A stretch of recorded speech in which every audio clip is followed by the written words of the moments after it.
Hey everybody, welcome to this week's Not Daddy Weekly Roundup.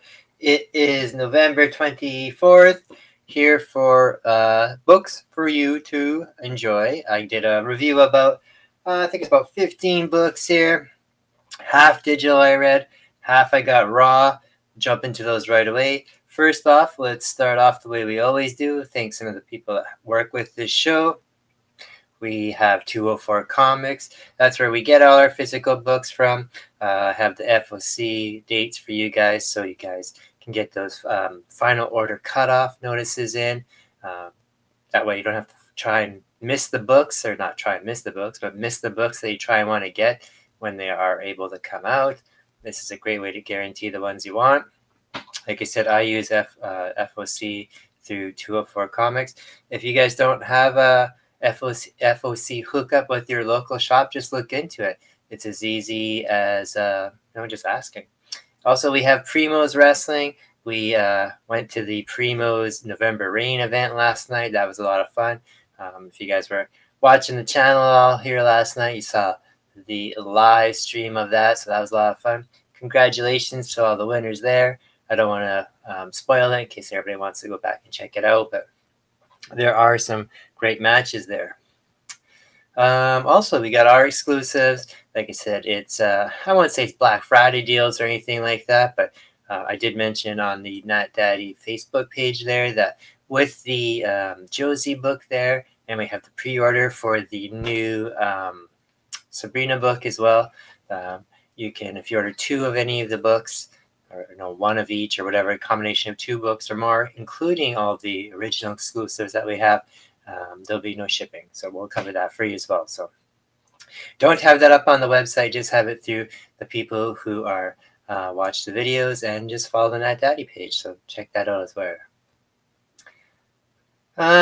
What else do we got here? Oh, this weekend I'm going to be hosting tags. So it's the Hellboy universe this weekend, so I'll be hosting tags. Like I said, they're going to have some amazing artists with me. We got Chris Vance and Carl Waller and Richard Pace all ready to go for us. And there might even be one more artist yet. We'll have to see about that. But we'll be a prize guess if there is one. But do come check that out. Saturday evening, 6 p.m. Central, 7 p.m. Eastern. Come check out a couple hours of some amazing artists drawing anything Hellboy universe related. All right, let's jump into our raw books first, and then I will do the digital ones that I read later on. First, we have this week from Archie. This is a one-shot, and this is just part of just as Archie Comics. Doesn't say Archie Horror, which I was a little bit surprised. I thought this was going to be a one-shot from the Archie Horror stuff, but it's just Archie Comics itself, and it's Darkling. And this is a character that is, she's kind of like a witch, but she's a little bit more. She was this woman found as a baby orphan, and she was wrapped in this cape, and this cape is always around her. It has magical abilities. It allows people to teleport and other things as well. So she's just kind of learning as a young adult in college how to work with this and that. And like I said, she is kind of a witch. She has this, comes across this friend, this journalism student that kind of finds out about her, and they kind of go through this, this Buffy the Vampire Slayer type adventure with witches and that. So I quite enjoyed this new character. It's definitely going to be growing. This is just the one shot, but they're definitely going to grow this character some more. I liked it quite a bit. Some great artwork here, and I do think after reading this, it's more of a superhero comic than a horror comic. So that's probably why it's not part of the Archie horror line. I think this is going to be again building more of these characters for what they have, like an Archie superhero universe. So Darkling from Archie, this was a lot of fun. I liked it. From Dark Horse Comics, we have Lunar Lodge, and this one is kind of neat. It kind of has a neat little twist to it. It's about a guy who thinks maybe his wife is cheating on him, so he intercepts, it's not an email, just a phone call where the Lunar Lodge is confirming a a date where she's supposed to be staying, but he believes that she's supposed to be going to a conference of sort, not this lunar lodge. So he actually, goes there and does a little investigating that, and finds out this no, not only it's not that he's being cheated on or anything like that, but these people are, for lack of better things, kind of like werewolves and that. So they're there to to to satisfy these needs and that. So it's kind of neat. I like the artwork in here. It has very realistic, some nice thick lines in that, but a little bit different in that. So I kind of liked it. There definitely needs more to be read to see what's going on in that. But it kind of again leads off in a cliffhanger there, where he finds his wife there, and she's going to kind of have to confess that she's been keeping these secrets from him. So Lunar Lodge from Dark Horse Comics. Also from Dark Horse this week, we have Mortal Terror. This one is kind of funny. It's very familiar because you have Christopher Golden on there, associated with Hellboy creative teams. I like this one. It's kind of a neat twist. It's still vampires and humans, but in this world, it's the humans are like the predators, and the vampires are just like the normal people in that. So we have this world where these organizations and that are trying to make sure that the vampires are protected from the evil humans that are always out to get them and that hunt them down. So we see a guy here that has some special documents that he's trying to get to a higher vampire figure to let them know how to deal with this human war problem. So it's kind of neat. I liked it. You still have all the same cliches that are there in normal vampire stuff, except it's just the roles have been reversed. So like I said, it's the humans who are seen as the bad guys here, and the vampires who are the good people. So kind of a neat one. I did enjoy the artwork. Like I said, if anyone is familiar with some older Hellboy stuff or even current Hellboy stuff, it's some of the artists from there and that. Pretty neat. I liked it a lot. It's called Mortal Terror. From DC this week, we have a surprise, a Batman title. We have Batman Off-World. This doesn't take place in any kind of particular canon, or it's not in a current timeline. This takes place when Batman is he's never encountered aliens before, I guess, besides Superman. But maybe even hasn't encountered Superman yet. But he's encountered, he wants to be prepared for aliens, and he knows about this. He's discovered about this alien invasion that's happening. So he actually shoots himself into space on this one-way trip on a very experimental rocket, and gets intercepted by these aliens, and decides to not do Fight Club there, but decides to survive on board long enough to learn how to fight aliens, like learn their weaknesses, their fighting styles and that. So kind of a silly story, but pretty neat at the same time as well. Just seeing how humans are like so inferior to any other kind of creature that may be out there. So kind of a neat story so far. Just going to be a limited series. I enjoyed the artwork on here quite a bit. Very nice detail, lots of action, especially with Batman. Lots of fighting, battles, and that, and against creatures. You got some introduction of some new characters as well too. You got a new character like Starfire. Kind of neat. Yeah, I like it. It's really neat. It's good artwork there. So this is a great Batman title this week, Batman Off-World. From Massive Comics, we have a book called Hellacious. Looks like it's a little cutesy and cartoony kind of art, kind of like Scotty Young in that, but it's not. It's KT Wallace, or Kit Wallace, I should say. And it's a story about this little girl here. She is the daughter of Death and the granddaughter of even higher death.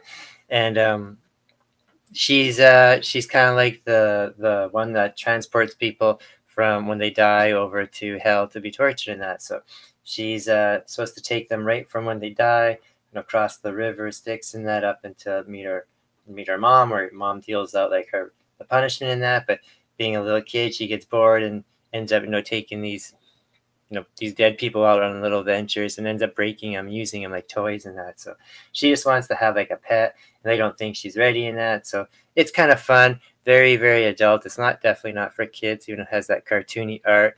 I quite liked it. It makes me think of I Hate Fairyland by Scotty Young here, but imagine that in a hell demon environment. So kind of fun. Lots of cool artwork, like I said.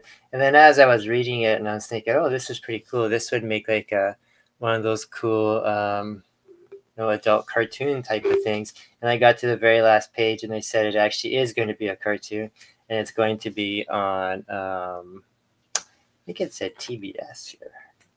Let me just check that out. Yes, it says it's going to be on TBS. So that's kind of neat there too. So Hellacious, #1 by Massive. Another kind of comedy comic, but action as well too in a superhero way, but very, very comedy influence, is from Andy Samberg, the comedian, and Rick Remender doing that, also teaming up in the writing here. So that's going to be pretty awesome action and gory and mature in that. But it's called Holy Roller. And this is written very much like it's almost like a pilot or a billboard for an upcoming movie that they plan to use.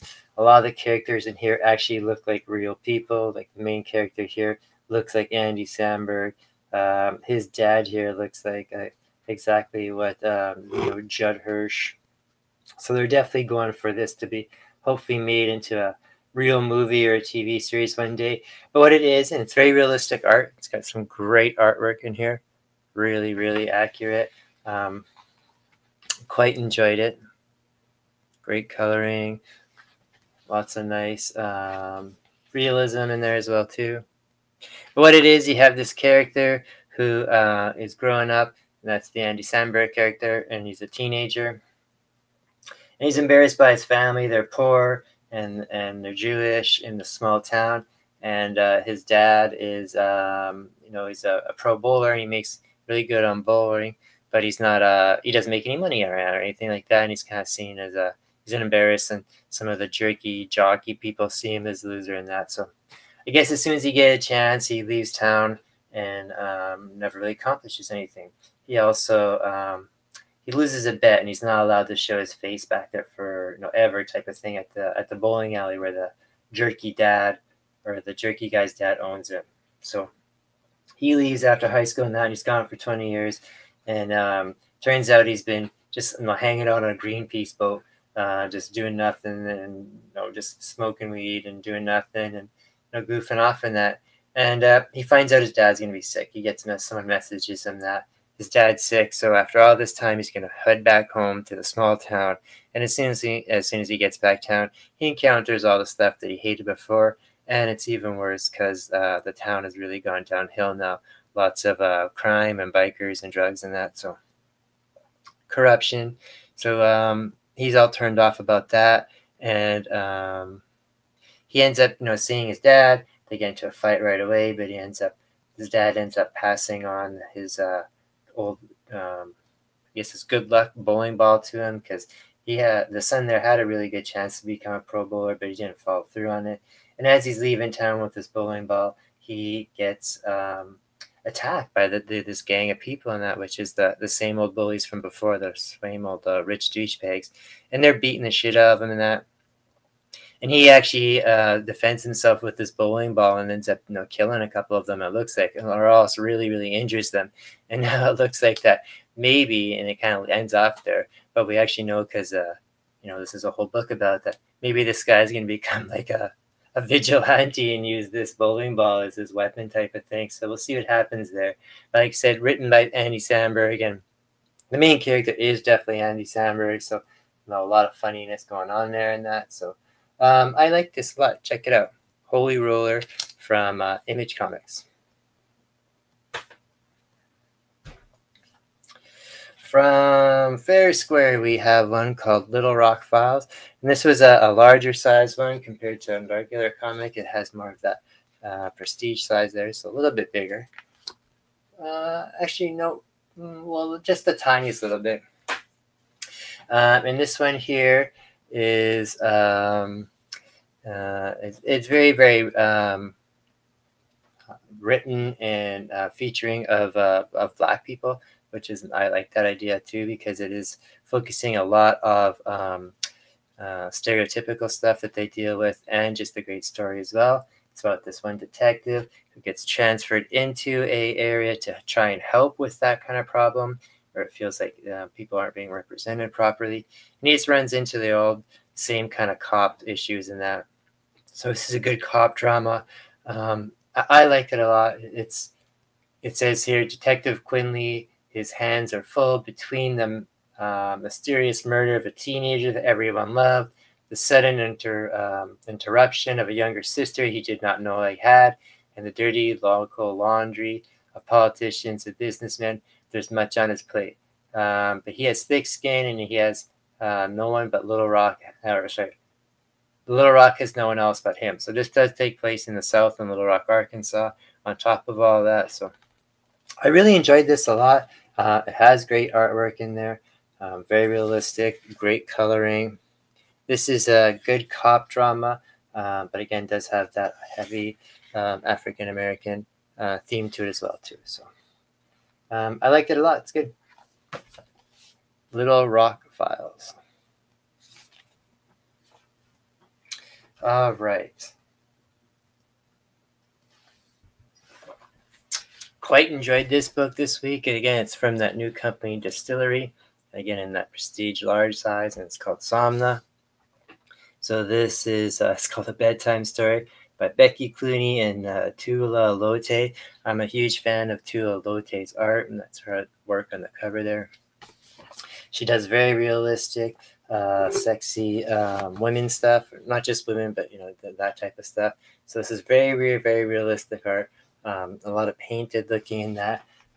Most of the stuff in here I can't even show because there is a lot of nudity and sexual action going on here. But this is this takes place during the kind of Salem witch trial era and that, and this town is starting to burn people who are being accused of witches. And this one lady's husband here happens to be the head prosecutor there and the witch hunter now. And so she's dealing with all that, and at the same time too, she he's very cold, and she just wants to be loved in that, and that's not happening.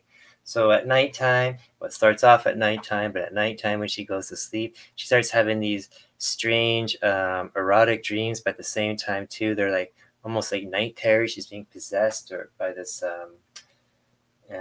demon entity that's around there and that. But again, too, almost like a succubus. So this keeps building and building, and she starts getting more and more kind of hooked on it in that.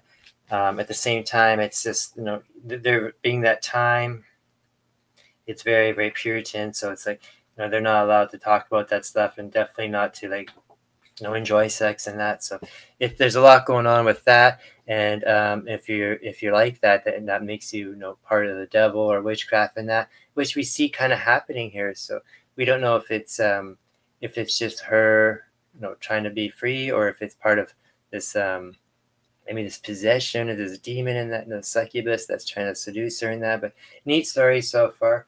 Great artwork in here by Tula Lote. So definitely check this one out. All right. Now let's see what I read digitally this week. First one was that Batman one I kind of talked about already. Next we got Daredevil Black Armor. So this takes place, which is a lot what we've seen Marvel do in the last couple of years. This takes place back in prior time. It's when the think it was the 90s, early 2000s or the 90s, when Daredevil got armor, just like everybody else, got a powered up armor suit, and this is the black armor. And it's the original writer taking over and writing this little limited series, the same man that made this famous in the first place. So he's writing it, and it takes place just after when the original storyline happened. So it's kind of fun there. I myself have known of the Black Armor, but I didn't actually read the whole storyline, or I haven't read the comics that all pertain to that. So when I did read this, I wasn't sure if I was gonna know what was going on or anything, and I know I was able to figure it out. It's typical Daredevil stuff. So um, I enjoyed it. It's all right. If you're a fan of the old stuff, you'll definitely like it. And if you're just looking to maybe try the Daredevil story, I think you'll probably like it too. But I don't think it's going to make you want to run out and check the original Black Armor stuff, but maybe it does. And if it does, that's great. From Mad Cave, we have issue 2 of The Devil Wears My Face. We covered the first one of this about a month ago, and we really enjoyed it. It was great for Halloween, perfect timing. It takes place back in the probably like the early 1800s or 1900s, I forget now, but back in older times, where it's there's this guy that has been possessed, and the church ends up sending a very, very experienced priest and exorcist over to help deal with this person.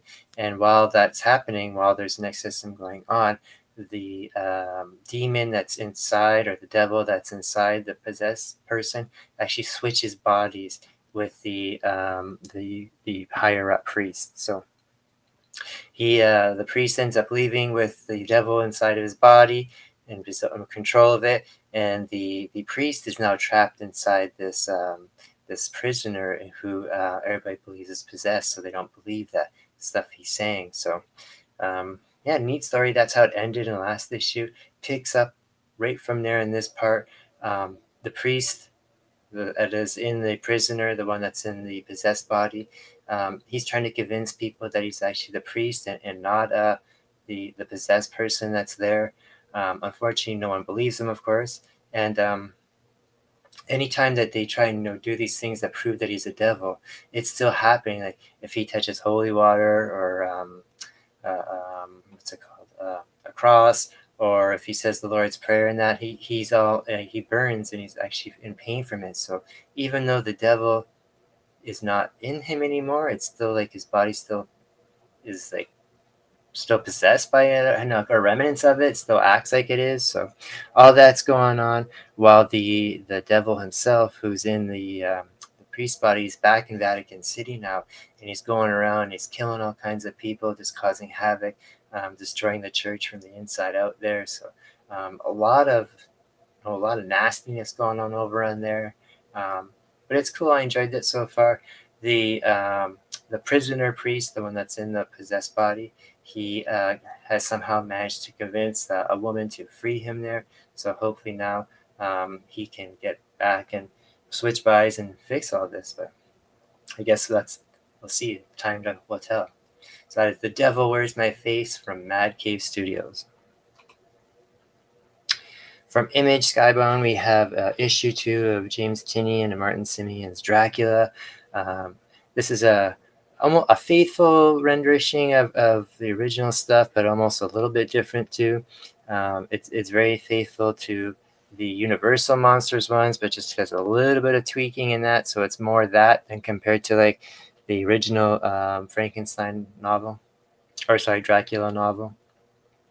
I'm really quite liking that. I liking how the artwork in here is so amazing. Like you can see in the cover there, much like the first issue, the interior art and the cover art has so much texture to it. It's not just painting and drawings. There's a lot of the actual real material mixed into it, like lace curtains or dresses will actually have lace in it. So that's kind of neat. This has just been for a story that's been told a million times and can be pretty boring a lot of times. This tale of Dracula so far has been quite good, and I look forward to the rest of this series, and hopefully they give just as much of a great treatment to the other Universal monsters. From Mad Cave, we have Eden Frost #1.